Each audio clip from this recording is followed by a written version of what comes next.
In the darkest corners of the galaxy, where law bends to the will of credits and morality is a luxury few can afford, there exists a market that trades in the rarest commodity of all, sentient life. Tonight, beneath the neon-drenched underbelly of Station Omega-7, the galaxy's most exclusive black market auction is about to begin. Alien aristocrats, corporate warlords, and criminal kingpins have gathered, their pockets heavy with ill-gotten wealth, all vying for the evening's most prized lot. But among the crowd of predators sits someone different, someone who shouldn't be here, someone whose very presence will shatter the foundations of an empire built on suffering and transform a night of horror into humanity's most defining moment. The auctioneer's gavel is raised. The bidding is about to begin. And in the shadows of a steel cage, a pair of defiant eyes are about to teach the galaxy what it truly means to be human. The air in the underground chamber reeked of desperation and expensive cologne. Captain Marcus Chen pressed his back against the cold metal wall, his human eyes scanning the crowd of alien bidders that filled the makeshift auction house. The venue was hidden 3 levels beneath Station Omega-7's legitimate marketplace, accessible only through a maze of maintenance tunnels and bribes that had cost him half his life savings. Marcus shouldn't have been here. His cargo ship, the Defiant Dawn Asterisk, was docked 2 sectors away, supposedly undergoing routine maintenance while he negotiated a shipping contract with the Vorthak Trade Consortium. But when his Zephyrian contact, Kexai, had whispered about tonight's auction during their business meeting, Marcus knew he had to see for himself what horrors were being perpetrated in the galaxy's shadows. The chamber itself was a study in controlled chaos. Dim red lighting cast everything in an ominous glow, while hover platforms served as makeshift seating for the evening's distinguished guests. A Krellian arms dealer sat beside a hegemony corporate executive, their natural enemies united by their shared appetite for forbidden commerce. Mechanical translators buzzed constantly, converting the babel of alien languages into a steady hum of greed and anticipation. At the center of it all stood the auctioneer, a tall, skeletal figure known only as the broker. His species was unknown to most databases, his pale skin stretched thin over an elongated skull, with 4 arms that moved with disturbing grace. 2 centuries of running the galaxy's most exclusive black market had made him wealthy beyond measure and utterly without conscience. "Ladies, gentlemen, and honored entities," the broker began, his voice carrying through hidden speakers with unsettling clarity. "Welcome to tonight's most exclusive gathering. As always, what transpires here remains here. The consequences of broken discretion are permanent." Several attendees shifted nervously, remembering colleagues who had violated that sacred rule. The broker's enforcement methods were legendary throughout the criminal underworld. Marcus felt his stomach churn as the first lots were presented. Rare minerals stolen from restricted worlds, experimental weapons that violated a dozen galactic treaties, and cultural artifacts looted from extinct civilizations. Each item brought enthusiastic bidding, credits flowing like water as the galaxy's elite competed to own pieces of other species' heritage. But Marcus wasn't here for contraband goods. He was here because Kexai had mentioned something that made his blood run cold. Sentient beings were on tonight's auction list. Slavery had been officially abolished throughout the Galactic Council territories over 200 years ago. The practice still existed in the Outer Rim and Rogue systems, but seeing it conducted so openly in a major trade hub like Station Omega-7 was shocking even by criminal standards. Marcus had to document this, gather evidence that could expose the network, and bring down everyone involved. The crowd's energy shifted as the broker gestured toward a side chamber. "Now, honored bidders, we come to tonight's specialty items. As you know, the acquisition of these lots required considerable expense and risk. The starting bids will reflect this reality." Heavy blast doors slid open with a pneumatic hiss, revealing a series of containment cells. Marcus's hands clenched into fists as he saw the occupants. A dozen beings from various species, all bearing the telltale signs of recent capture and poor treatment. Their eyes held a mixture of fear, defiance, and the hollow resignation that came with understanding their fate. The first few auctions proceeded with clinical efficiency. A young Altarian male, prized for his species' natural empathic abilities, sold to a hegemony executive for 50,000 credits. The buyer's intended use was obvious to everyone present: corporate espionage and negotiation, advantages that empathic manipulation could provide. A pair of crystalline entities, beings of pure energy capable of interfacing directly with quantum computers, were purchased by a criminal syndicate for 3 times that amount. Marcus knew they would be forced to break encryption and steal data until their life force burned out from overuse. Each sale felt like a knife twist in Marcus's gut. He wanted to act, wanted to storm the stage and free these innocents, but logic held him back. He was one man with a concealed pistol against a room full of armed criminals and their bodyguards. Getting himself killed would only add one more body to the night's casualties without helping anyone. Then the broker announced the evening's final lot, and everything changed. Ladies and gentlemen, I present Lot 17, a truly unique specimen that required our most delicate acquisition methods. The containment cell's force field shimmered and died, revealing its occupant for the first time. Marcus felt his breath catch in his throat. Inside the cell sat a girl who couldn't have been more than 16 human years old. Her species was immediately recognizable despite her youth: the elongated limbs, the silvery skin with its characteristic luminescent patterns, the large, dark eyes that seemed to hold galaxies within their depths. She was Luminar, one of the rarest sentient species in known space. The Luminari were living legends, beings of such advanced psychic and technological capabilities that most species considered them myths. Their homeworld existed in a parallel dimension, accessible only through ancient portal technology that few understood. Contact with Luminar individuals was so rare that seeing one was considered a once-in-a-lifetime event for most beings. But this girl was no peaceful ambassador or willing visitor. Heavy energy shackles bound her wrists and ankles, designed specifically to suppress psychic abilities. Her clothes were torn and dirty, evidence of a violent capture. Fresh bruises marked her arms where restraints had been applied too roughly. Yet despite her condition, she sat with perfect posture, her luminous eyes meeting the gaze of every bidder with unwavering defiance.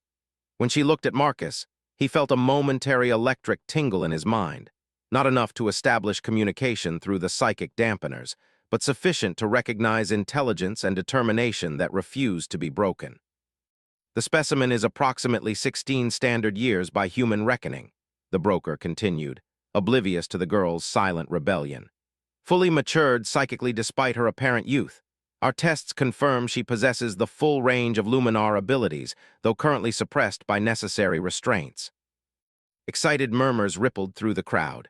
A living Luminar was beyond rare. It was unprecedented in the black market. The psychic abilities alone would be worth millions to the right buyer, whether for military applications, corporate espionage, or simple prestige. But Marcus knew the real value went far beyond credits. The Luminari possessed technology that could revolutionize galactic civilization. Their dimensional manipulation abilities, their understanding of consciousness as a fundamental force of the universe, their mastery over energy and matter at the quantum level, capturing even one of their kind was like stealing the galaxy's future. The bidding will start at 1 million credits, the broker announced. Please note that all sales are final, and the acquisition methods preclude any possibility of return or refund. Hands and appendages shot up around the room. The bidding escalated quickly, each increase bringing gasps and curses from eliminated participants. Marcus watched in horror as the price climbed past 2 million, then 3, then 5. The girl remained perfectly still throughout, but her eyes never stopped moving, cataloging every face, every gesture, storing information for some future reckoning. At 7 million credits, only 3 bidders remained active. A Krellian war chief who commanded a private army and collected sentient weapons for his arsenal. A hegemony research director whose experiments on alien physiology had been banned on dozens of worlds. And Lord Vexter, a Zephyrian crime lord whose collection of rare beings served as both status symbols and tools of intimidation. The war chief dropped out at 8 million, his military pragmatism overriding his desire for such an exotic prize. The hegemony executive and Lord Vexter continued their duel, each increase more aggressive than the last. Marcus could see the hunger in their eyes, the absolute determination to possess something so unique. At 12 million credits, the executive finally shook his head in defeat. Lord Vexter's triumphant laugh echoed through the chamber as the broker prepared to close the bidding. 12 million credits to Lord Vexter, going once. Marcus felt time slow around him. In a few seconds, this girl would be sold into a fate worse than death. Vexter's reputation was well known throughout the sector. His collection never lasted long, their unique abilities extracted through torture and experimentation until nothing remained but broken shells. Everything Marcus believed about humanity, about justice, about the responsibility of those with power to protect the innocent, crystallized in that moment. He had spent years running cargo between star systems, keeping his head down and avoiding trouble. But some lines couldn't be crossed without resistance.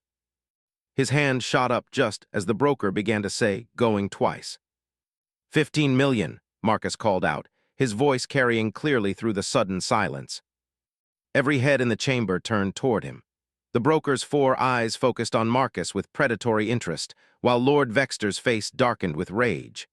Marcus felt the weight of dozens of alien gazes, most of them hostile, as he stepped forward from the shadows where he had been hiding.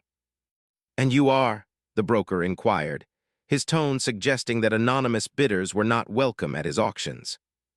"Captain Marcus Chen of the merchant vessel Defiant Dawn Asterisk," Marcus replied, his voice steady despite the thundering of his heart. "My credentials and credit verification are on file with the Neutral Banking Consortium. The funds are available for immediate transfer." Lord Vexter rose from his hover platform, his massive frame imposing even by Zephyrian standards. "This is outrageous. I was clearly the winning bidder before this." This nobody appeared from nowhere. "The bidding was still active," the broker pointed out with cold amusement. "Lord Vexter, your counteroffer." The crime lord's compound eyes blazed with fury, but Marcus could see him calculating odds and resources. 15 million credits was an enormous sum, enough to buy a small fleet of warships or purchase an entire planet in the Outer Rim. Even for someone of Vexter's wealth, it represented a significant portion of his liquid assets. 16 million, Vexter snarled through his translator. Marcus felt sweat beating on his forehead. He had exactly 17.3 million credits in his emergency accounts, money saved over 15 years of careful trading and smart investments. Everything he had worked for, his entire future, was about to be gambled on a girl he had never met. 20 million, he said quietly. The silence that followed was deafening. Several bidders actually gasped at the astronomical figure. Lord Vexter's face cycled through several shades of purple as he struggled with disbelief and rage. Even the broker seemed momentarily stunned by the bid. Vexter started to speak, then stopped, his business sense overriding his pride. 20 million credits was beyond excessive for any single acquisition, even one as unique as a Luminar girl. The smart play was to let this unknown human bankrupt himself and acquire the specimen later through other means. "Going once," the broker called, his voice carrying a note of anticipation. "Going twice." The gavel fell with a sound like thunder. "Sold to Captain Chen for 20 million credits." Marcus felt his knees go weak as the reality of what he had just done crashed over him. He had just spent his entire fortune to buy a teenage alien girl at a black market slave auction. He had no plan for what came next, no idea how to safely extract her from this den of criminals, and no guarantee that she wouldn't simply teleport away the moment her restraints were removed. But when the Luminar girl looked at him across the chamber, Marcus saw something in her luminous eyes that made every credit worthwhile. Not gratitude, exactly, but recognition. She understood that something fundamental had just changed, that the human who had bid for her was different from the monsters who surrounded them. The broker gestured toward a side chamber where transactions were completed. "Captain Chen, if you would accompany me to finalize the transfer, your new acquisition will be prepared for transport." Marcus nodded, his mouth too dry to speak. As he walked past the other bidders, he could feel their eyes burning into his back. Many of them were already making plans to recover their lost prize through violence, while others simply wanted to know who this mysterious human was and why he had been willing to pay such an exorbitant price. Lord Vexter stepped directly into Marcus's path as he approached the transaction chamber. The Zephyrian crime lord towered over the human, his bulk intimidating even without the implied threat of his armed bodyguards. "This isn't over, human," Vexter hissed through his translator. "That specimen belongs with someone who understands her true value. Your ownership will be temporary." Marcus met the alien's compound gaze without flinching. "We'll see about that."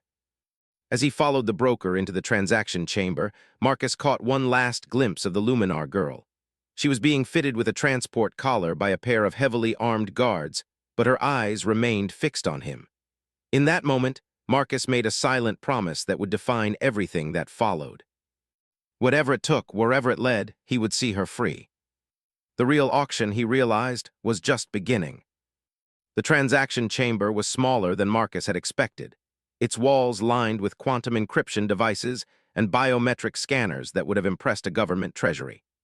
The broker moved with practiced efficiency, his forearms manipulating multiple data screens simultaneously, while various authentication protocols verified Marcus's identity and financial standing.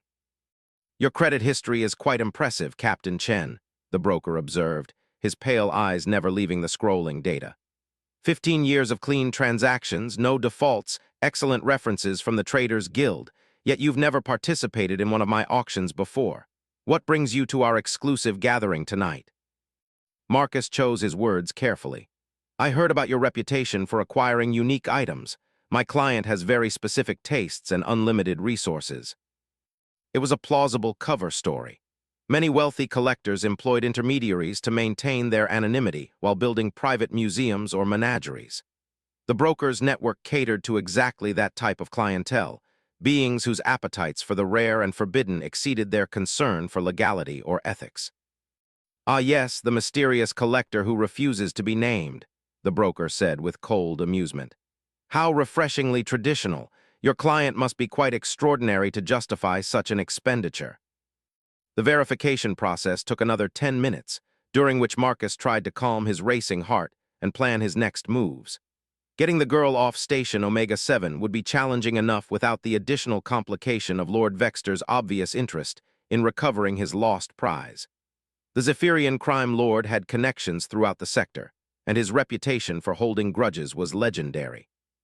"Transaction complete," the broker announced finally. 20 million credits have been transferred from your accounts to our secure holdings. Your acquisition is now legally yours under Omega-7's commercial code. Legally owned. The words made Marcus feel sick, but he forced himself to nod in acknowledgement. Whatever legal framework the broker operated under, it certainly didn't extend recognition or rights to the girl herself. In the eyes of Station Omega-7's criminal administration, she was now Marcus's property, as much as his cargo ship or his personal belongings. "Delivery arrangements?" Marcus asked, keeping his voice professionally neutral. "Standard protocol for high-value acquisitions," the broker replied, sliding a data pad across the table. "Your specimen will be delivered to your vessel within 6 hours. Transport restraints will remain active until handover is complete. We recommend maintaining standard containment protocols until you reach your final destination." Marcus glanced at the delivery contract, his stomach churning at the clinical language that reduced a sentient being to specimen and acquisition. But he signed it anyway, knowing that refusing would raise suspicions he couldn't afford.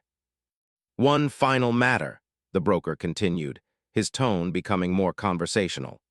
"Lord Vexter expressed considerable interest in your acquisition. He requested that I pass along his contact information should you ever consider resale opportunities."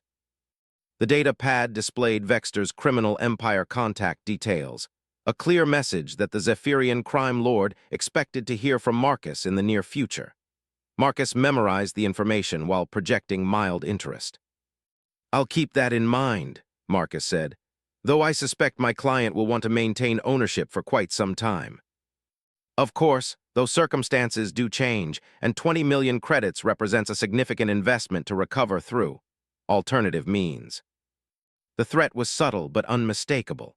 The broker was essentially warning Marcus that Vexter wouldn't simply accept losing such a valuable prize. Criminal organizations had their own methods of recovering lost assets, methods that didn't require legal proceedings or commercial negotiations. Marcus left the transaction chamber with a mixture of relief and dread.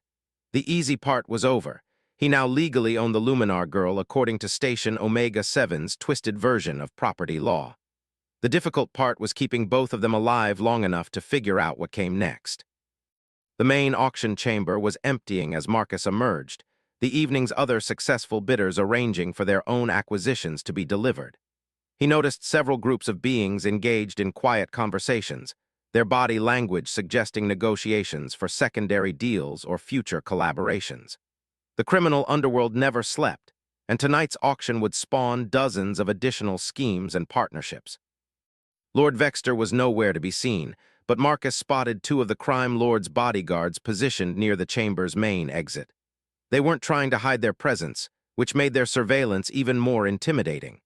Marcus was being watched, cataloged, and almost certainly followed. Rather than head directly to his ship, Marcus took a circuitous route through Station Omega-7's legitimate commercial sectors. The contrast between the underground auction house and the station's official marketplace was jarring.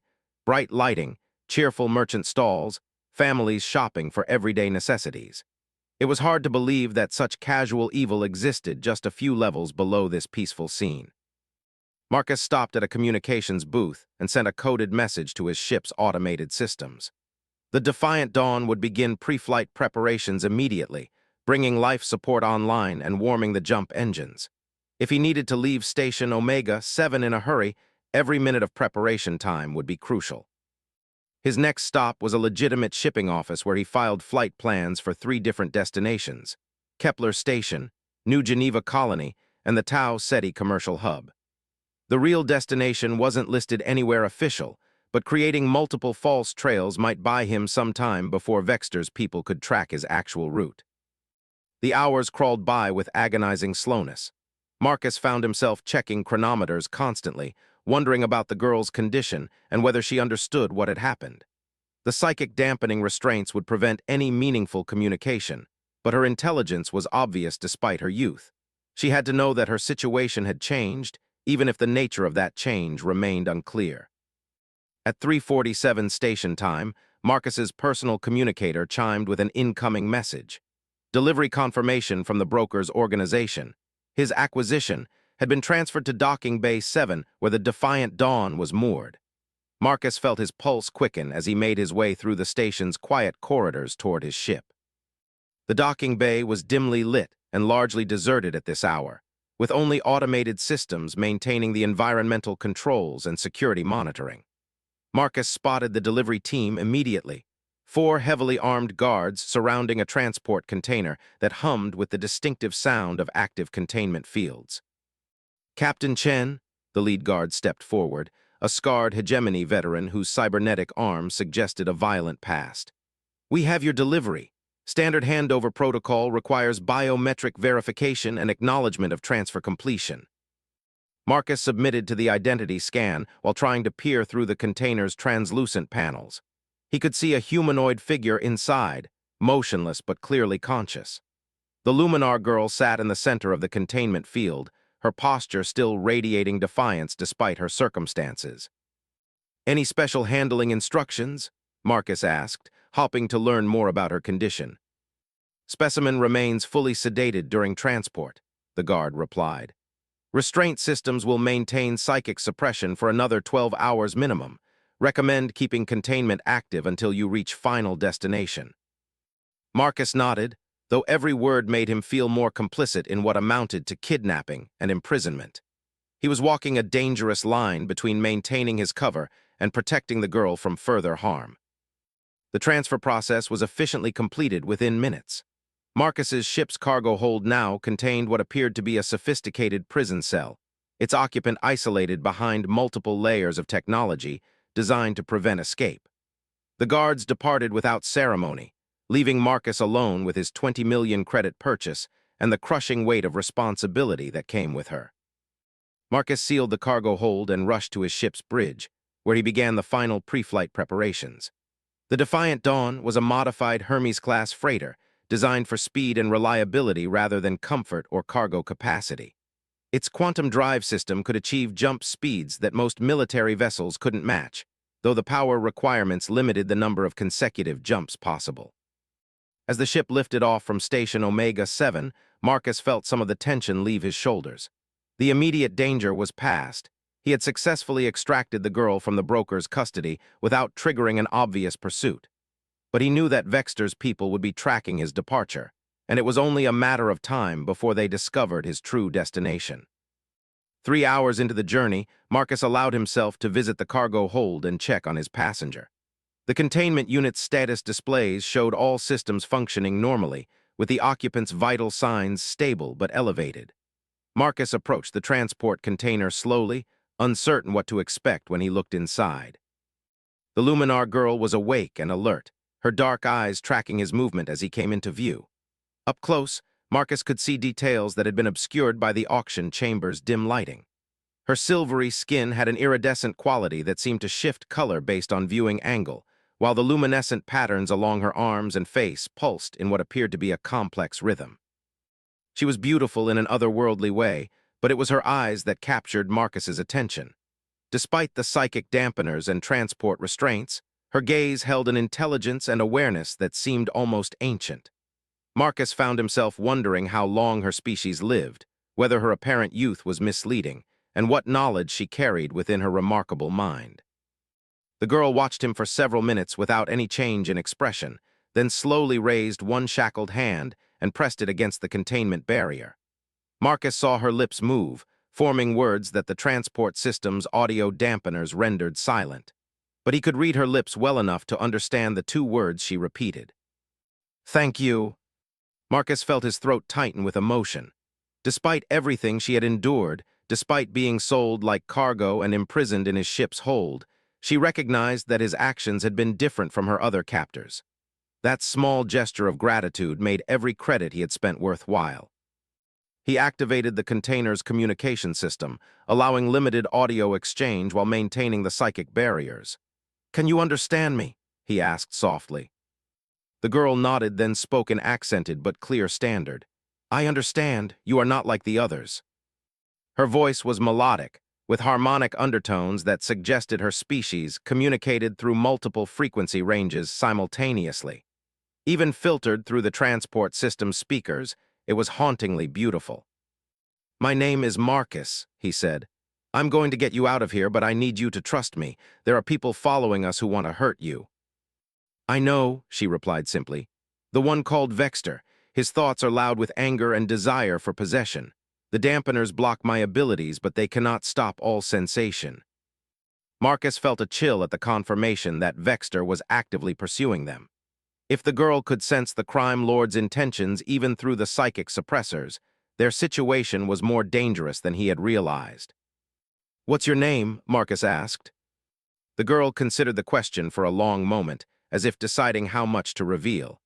"My people call me Zarathil. In your language, it means light that endures in darkness." "Zarathil," Marcus repeated, trying to match her pronunciation. "I'm going to remove your restraints as soon as it's safe. But I need to know, if I free you, will you try to escape?" Another long pause. "Where would I go? My people's realm is closed to me now.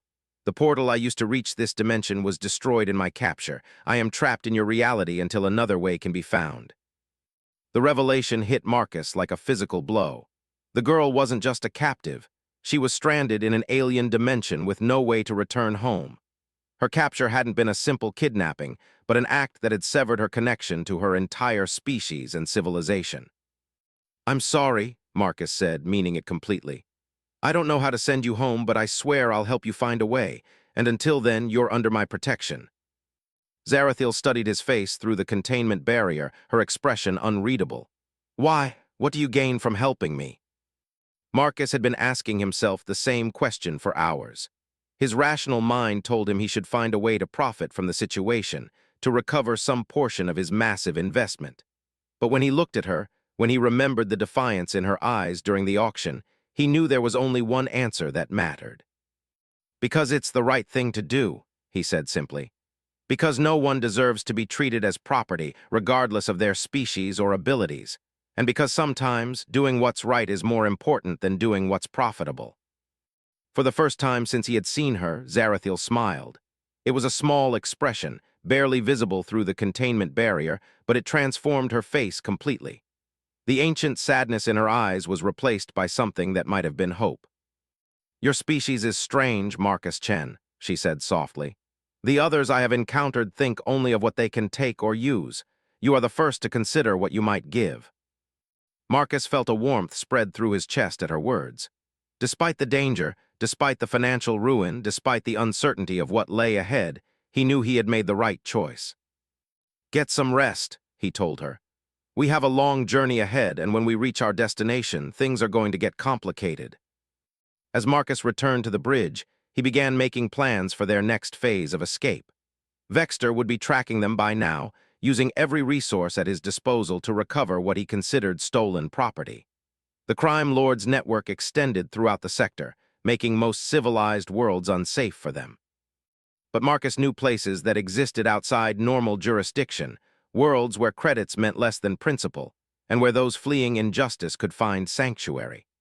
The journey would be dangerous, requiring multiple jumps through contested space and careful navigation around patrol routes.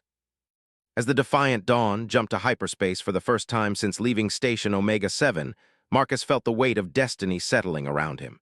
He had started this day as a simple merchant captain, focused on profit margins and shipping schedules. He would end it as something else entirely, a protector, a rebel, and possibly the only thing standing between an extraordinary young woman and those who would destroy her.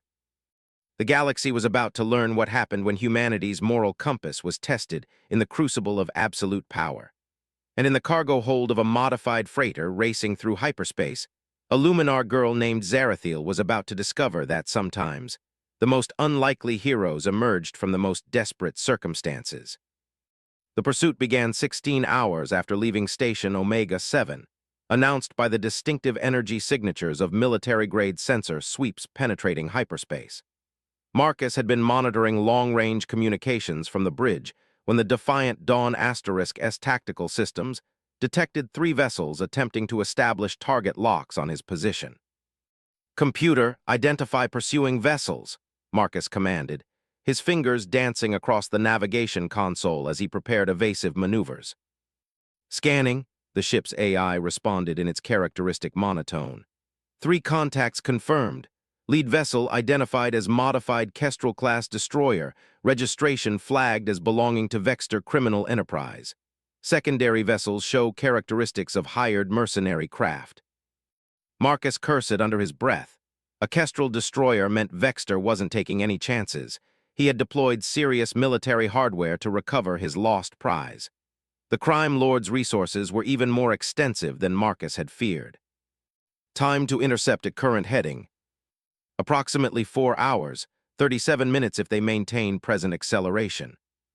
Marcus quickly calculated options. The Defiant Dawn was faster than most cargo vessels, but a military destroyer would eventually run them down in open space. His only advantage was superior knowledge of the hyperspace routes through this sector, particularly the dangerous shortcuts that commercial vessels usually avoided. He made his decision and began programming a new navigation sequence. "Computer, plot course for the Maelstrom Nebula using approach vector 7 alpha. Prepare for emergency jump sequence." Warning, Vector 7 Alpha passes through multiple hyperspace storm fronts. Probability of successful navigation is 63%. "Better than our chances if we let them catch us," Marcus muttered, initiating the course change.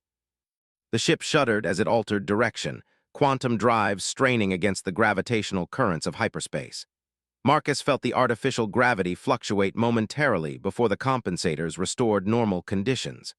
Below in the cargo hold, Zarathil would be experiencing the same disorientation, though her containment unit's inertial dampers should protect her from the worst effects. Marcus had been visiting the cargo hold regularly over the past day, bringing Zarathil food and water while they talked through the containment system's communication array. Each conversation revealed more about her remarkable intelligence and the tragedy of her situation. The Luminari, she had explained, were interdimensional travelers who existed primarily in a parallel realm of pure consciousness and energy. Physical manifestation in normal spacetime required tremendous effort and was usually undertaken only for scientific research or diplomatic contact. Zarathil had been part of an exploration mission, studying the development of younger species in this dimension. Her capture had been orchestrated by agents of something called the Void Syndicate, a criminal organization that specialized in acquiring beings with unusual abilities. The process had involved dimensional anchor devices that trapped her in physical form while destroying the portal technology that would have allowed her return home. "My people probably believe I am dead," she had told him during one of their conversations. "The dimensional anchors leave no trace that would suggest survival, They will mourn me and continue their work, never knowing that I am trapped here. The personal cost of her situation became clearer as Marcus learned more about Luminar society. Her species existed as collective consciousness most of the time, individual identity merging and separating in flows of shared experience that humans could barely comprehend. Being cut off from that connection wasn't just isolation. It was a form of spiritual amputation that would drive most Luminari insane. "How are you maintaining your sanity?" Marcus had asked. "By focusing on the moment," Zarathil had replied.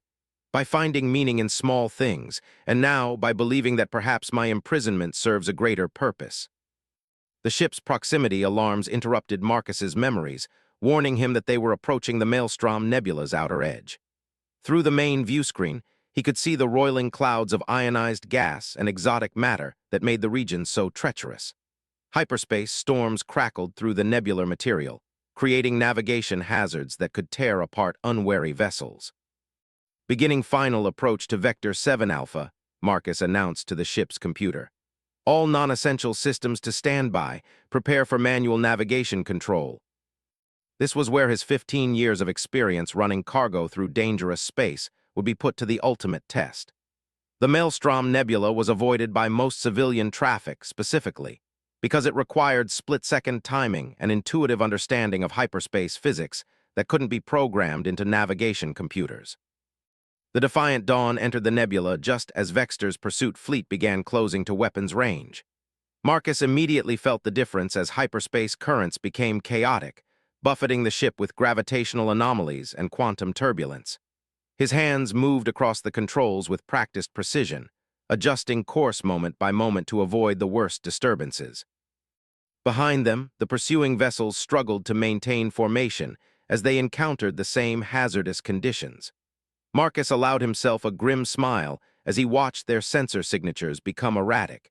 Military vessels were built for firepower and armor, not for the kind of precision maneuvering required in hyperspace storm systems.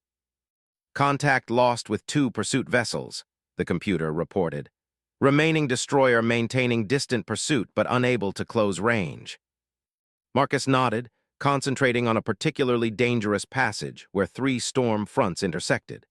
The ship's hull groaned under stress as competing gravitational forces tried to tear it apart, but the modified Hermes-class construction held together. Marcus had invested heavily in structural reinforcements over the years, never imagining they might save his life in circumstances like these. 4 hours later, the Defiant Dawn emerged from the Maelstrom Nebula into the relative calm of normal hyperspace. Marcus slumped back in his pilot's chair, exhausted by the constant concentration required for storm navigation. His shirt was soaked with sweat, and his hands were shaking from the sustained tension. "Scan for pursuit vessels," he ordered. "No contacts detected within sensor range. Probability of successful evasion, 91%. Marcus allowed himself a moment of relief before beginning the next phase of their escape plan. Vexter would eventually find ways around or through the nebula, but it would take time and resources that might discourage further pursuit. The crime lord would have to weigh the cost of recovery against the potential profit, especially if his prey disappeared into regions beyond his normal sphere of influence. Their destination was Sanctuary Station, a supposedly neutral trading post located in the disputed territory between the Galactic Council and the Independent Systems Alliance. In reality, Sanctuary was run by a consortium of former revolutionaries and idealistic exiles who had created their own micro-civilization based on principles of freedom and mutual protection. Marcus had traded with Sanctuary Station several times over the years, always impressed by their commitment to helping those fleeing persecution or injustice. If anyone would be willing to harbor a refugee from the galaxy's black market slave trade, it would be the eclectic community that had gathered in the Outer Rim territories. The journey to Sanctuary required 2 more hyperspace jumps and careful navigation around several patrol zones where Galactic Council forces maintained security sweeps. Marcus used his legitimate merchant credentials to pass through routine checkpoints, his ship's cargo manifest listing only standard commercial goods. The containment unit holding Zarathil was shielded against casual scans and registered as scientific equipment. During the voyage, Marcus made a decision that would fundamentally change their relationship. After establishing that they were no longer being pursued, he went to the cargo hold and began the process of deactivating Zarathil's restraints. "What are you doing?" she asked as he worked on the containment unit's control panel. "Setting you free," Marcus replied simply. "The psychic dampeners have been active for over 48 hours. That can't be comfortable. You are taking a considerable risk. My abilities, once restored, could be used to escape or to harm you." Marcus paused in his work to look at her directly. "Could be, yes, but I don't think they will be. I think you're someone who understands the difference between freedom and revenge." The containment field dissolved with a soft electronic chime, and the energy shackles around Zarathil's wrists and ankles deactivated simultaneously. For the first time since the auction, she was completely free to move and use her natural abilities.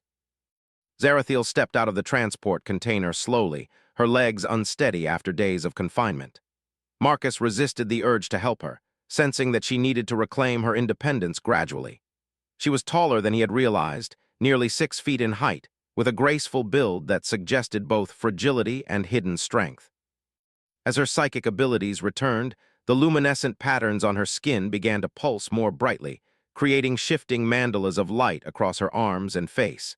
The effect was mesmerizing, like watching aurora displays in miniature. Marcus found himself staring until Zarathil noticed his attention. "Apologies," she said with what might have been amusement. "It has been so long since I could express naturally. I will learn to moderate the display." "Don't," Marcus said quickly. "You shouldn't have to hide what you are, not anymore. This is your space now, too."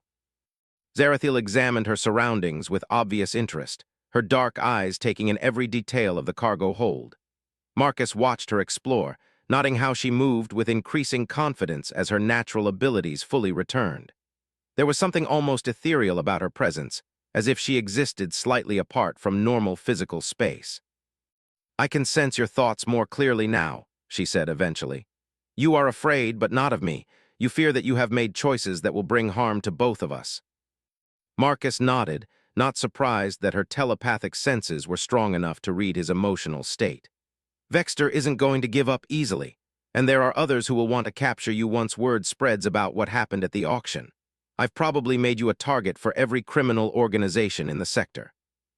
"Perhaps," Zarathil agreed, "but you have also given me the most precious gift imaginable, the chance to choose my own path. Whatever dangers we face, I face them as a free being rather than property." She approached Marcus slowly, stopping just beyond arm's reach. "May I?" she asked, raising one hand toward his forehead. Marcus hesitated only briefly before nodding.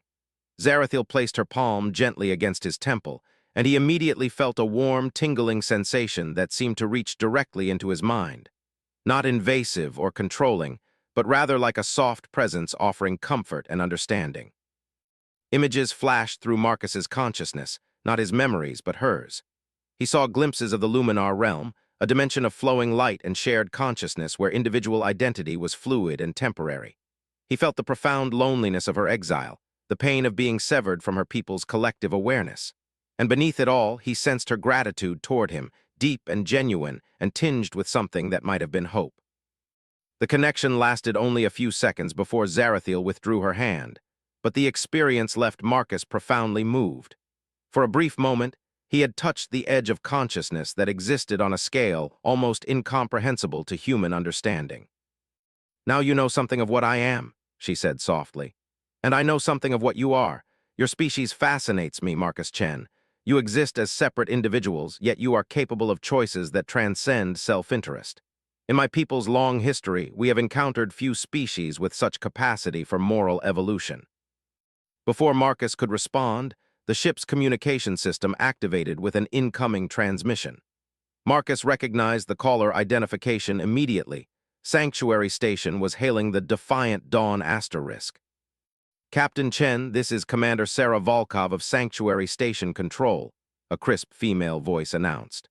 "Our sensors indicate you're carrying unusual energy signatures. Please prepare for inspection upon docking." Marcus exchanged glances with Zarathil before responding. "Sanctuary Control, I'm requesting emergency sanctuary protocols. I have a refugee aboard who requires immediate protection." A long pause followed before Commander Volkov replied. "Captain Chen, Are you declaring formal asylum proceedings under Sanctuary Station Accords? I am. Understood.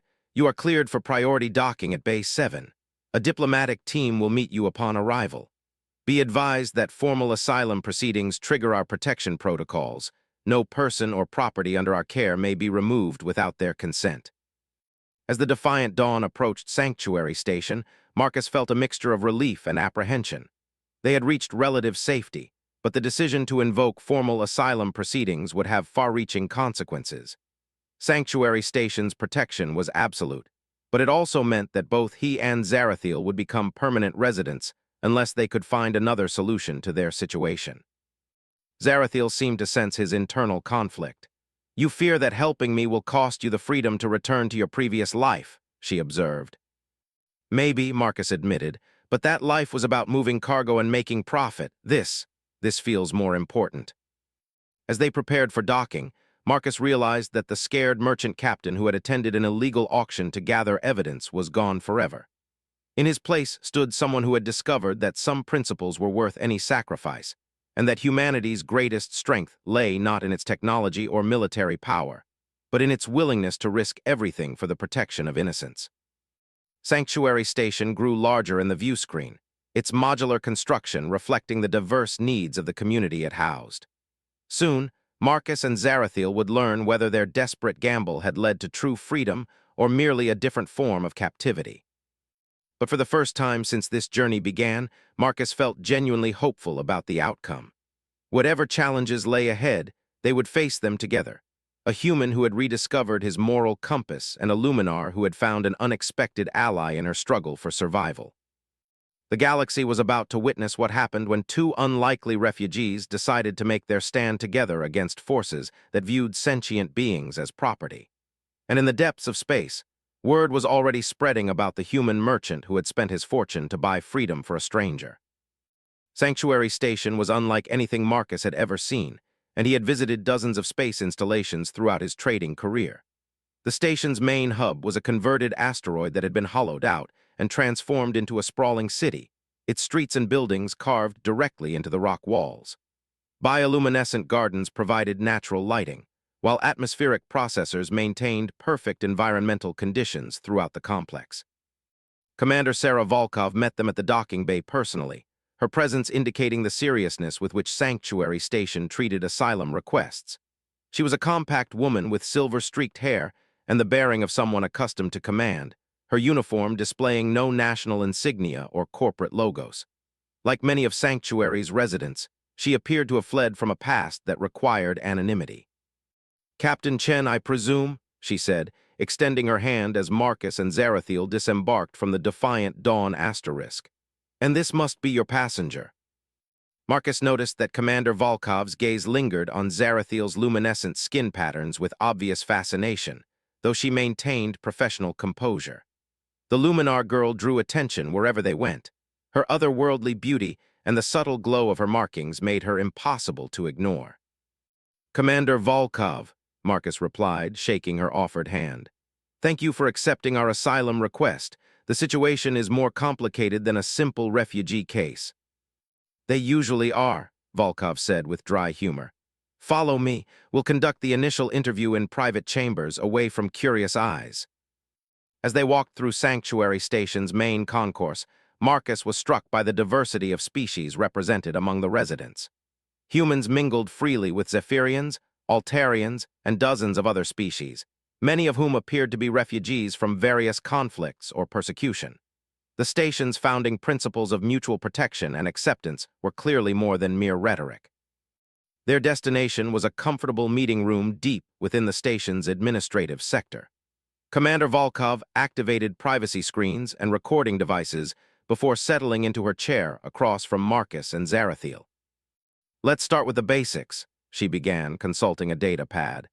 Captain Chen, your records show 15 years of clean merchant activities, no criminal associations, and no previous asylum requests. What changed?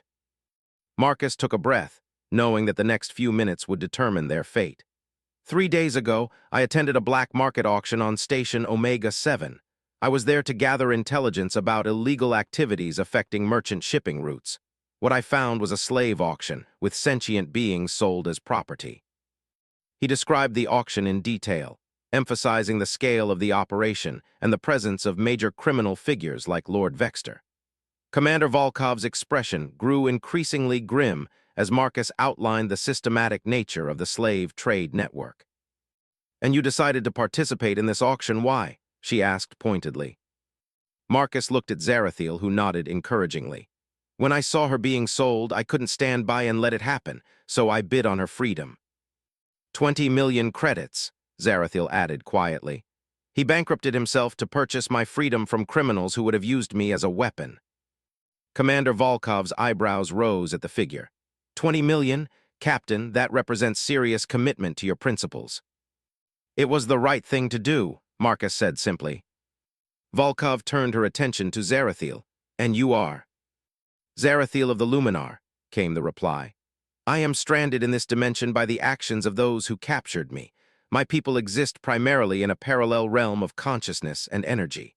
The criminal organization that took me destroyed the portal technology that would allow my return home." "Luminar," Volkov repeated thoughtfully. "I've heard rumors of your species but never confirmed contact. Your abilities are supposedly extraordinary." "They are significant," Zarathil acknowledged. "Which is why criminal organizations find me valuable. Lord Vexter will not simply accept the loss of such a prize. He will use every resource at his disposal to reclaim what he considers his property." Commander Volkov leaned back in her chair, processing the implications. "So we're looking at potential military action from a major criminal organization, pursuit by slave traders, and possible intervention from Galactic Council forces if they decide your presence here violates some treaty obligation." "That's a fair assessment," Marcus agreed grimly. "On the other hand," Volkov continued, "we have a clear case of humanitarian asylum, evidence of major criminal activity that could be used to prosecute an entire slave trade network, and a first contact situation with an advanced species. The political ramifications alone." She stood and began packing, her mind clearly working through multiple scenarios. "Captain Chen, are you prepared to testify about what you witnessed at the auction? Your evidence could help us build a case against the broker's organization and potentially save hundreds of other victims." Marcus nodded without hesitation. "Absolutely. I recorded everything I could without compromising my cover." "And Zarathil, would you be willing to work with our xenobiologists and diplomats to establish formal contact protocols with your people, if we could find a way to restore communication with the Luminar realm?" "I would welcome such an opportunity," Zarathil replied, "though I should warn you that my people may not respond favorably to contact requests from the dimension where one of their own was enslaved." Commander Volkov stopped packing and faced them both. "Here's what I'm prepared to offer.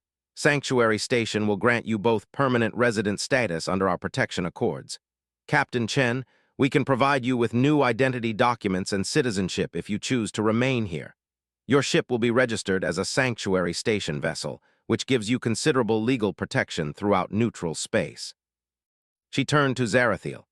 "For you, we offer full rights as a sentient being, access to our research facilities to work on communication with your people, and absolute protection against forced removal or extradition. Our defense forces are small but well-trained, and we have mutual protection agreements with several Independent Systems Alliance worlds." Marcus felt a wave of relief wash over him. Sanctuary Station's offer was more generous than he had dared hope, providing both safety and the possibility of meaningful purpose for their new lives. "There is one condition," Commander Volkov continued. "Both of you would be expected to contribute to our community's welfare. Captain Chen, your trading expertise and ship could be valuable for our supply runs to allied worlds.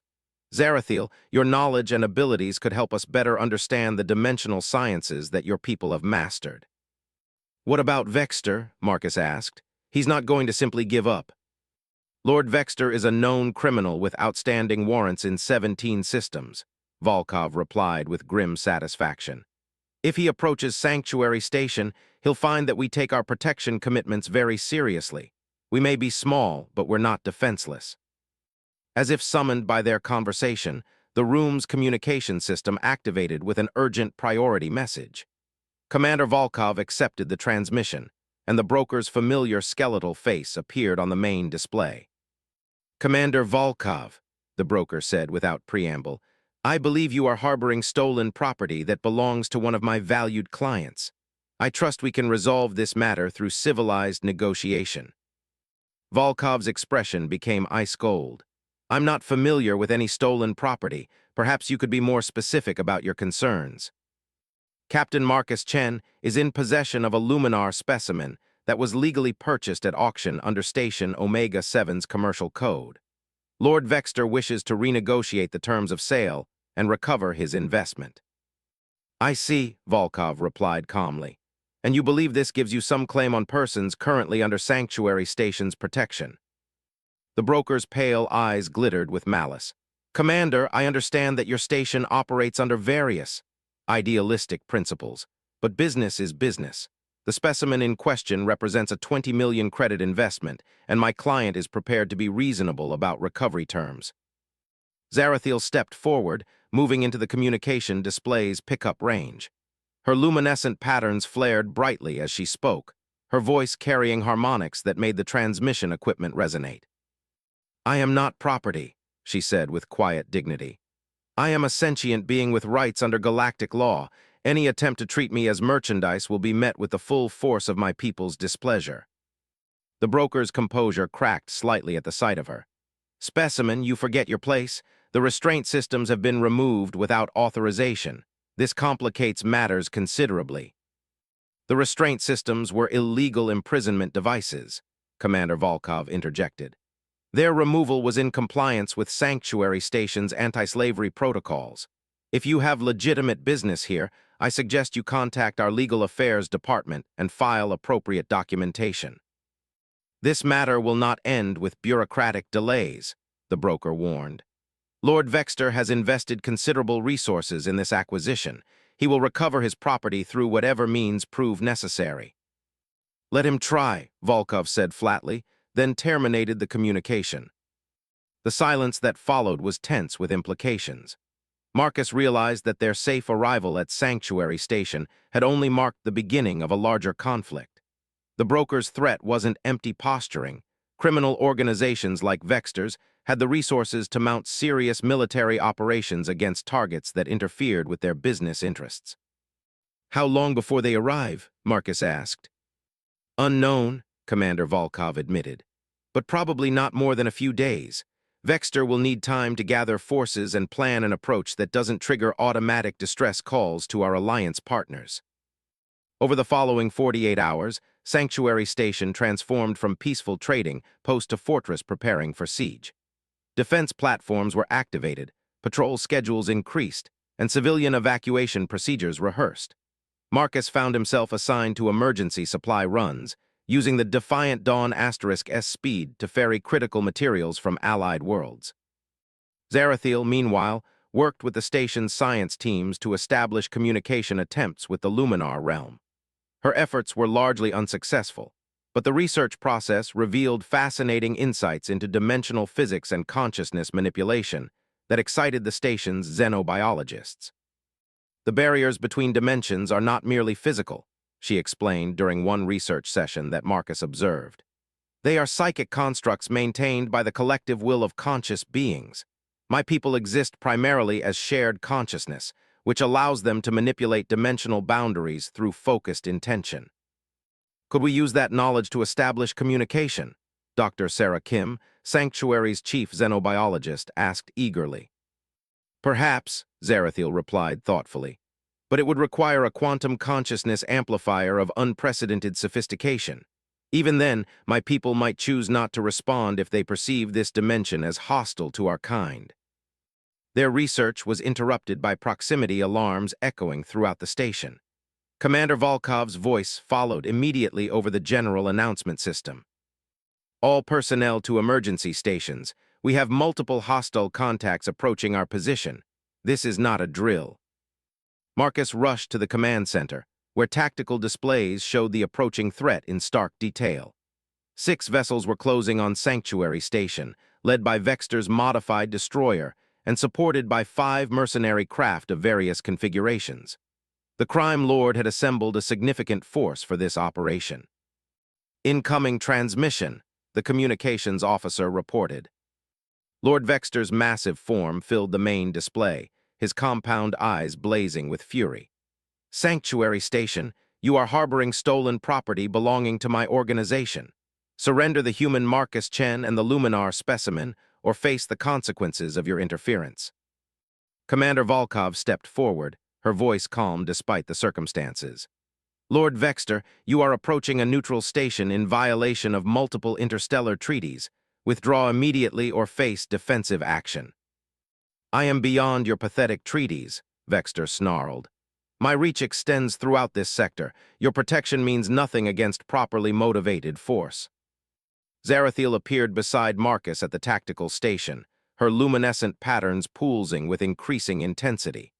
Commander, with your permission, I would like to send a message of my own. Volkov nodded, and Zarathil stepped into communication range. When she spoke, her voice carried such harmonic resonance that the station's hull began to vibrate sympathetically. Lord Vexter, she said, her words somehow carrying weight that transcended normal sound waves. You seek to reclaim property that was never truly yours. But know this, I am not the helpless victim you captured. I am Zarathil of the Luminar, and my people do not forgive those who enslave their kind. The space around Sanctuary Station suddenly filled with impossible light. Geometric patterns of pure energy began forming in the vacuum, growing from pinpoints to massive structures that dwarfed the approaching ships. The patterns pulsed with intelligence and power that registered on every sensor screen as off-the-scale energy readings. Impossible, Vexter breathed, his earlier confidence evaporating. The dimensional barriers were sealed. You cannot reach your people. I cannot reach them directly, Zarathil agreed, her voice now carrying harmonics that seemed to emanate from the energy constructs surrounding the station. But my distress calls echo across dimensional boundaries, and my people have ways of projecting power across those barriers when their children are threatened. The Luminar energy constructs began moving toward Vexter's fleet with purposeful intent. Where they touched the criminal vessel's shields, exotic matter began destabilizing normal spacetime. The mercenary craft immediately broke formation and fled, their crews unwilling to face forces beyond their understanding. Vexter's destroyer held its position longer, the crime lord's pride warring with his survival instincts. But as the Luminar constructs closed around his ship, even his massive ego couldn't ignore the reality of his situation. The destroyer turned and followed its escorts in headlong retreat, leaving Sanctuary Station's space clear of hostile vessels. The energy constructs faded gradually, their purpose fulfilled. Zarathil swayed on her feet as the effort of maintaining contact across dimensional barriers took its toll. Marcus caught her as she stumbled, providing support as she recovered from the psychic strain. Your people came, he said in amazement. They perceived the threat, Zarathil corrected weakly. They cannot retrieve me, but they will not allow me to be enslaved again. Lord Vexter will spread word of what happened here. No criminal organization will dare approach Sanctuary Station while I remain under its protection. Commander Volkov looked at the tactical displays showing the retreating criminal fleet. I think it's safe to say that your asylum request has been approved, she said with understated humor. In the days that followed, word of the confrontation spread throughout the criminal underworld and legitimate galactic society alike.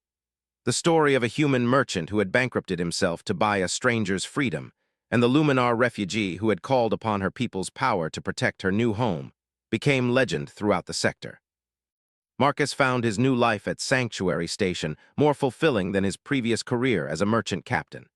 His experience and ship were invaluable for supply runs and rescue operations, while his testimony about the auction helped galactic authorities launch major prosecutions against the broker's slave trade network. Zarathil established the station's first interdimensional research facility, working to develop communication methods that might eventually allow her return home.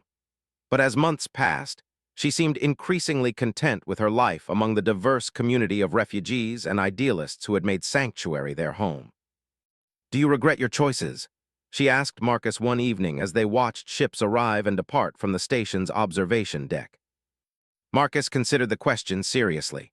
His old life had been comfortable but ultimately empty, focused on profit margins and trade routes rather than meaningful purpose.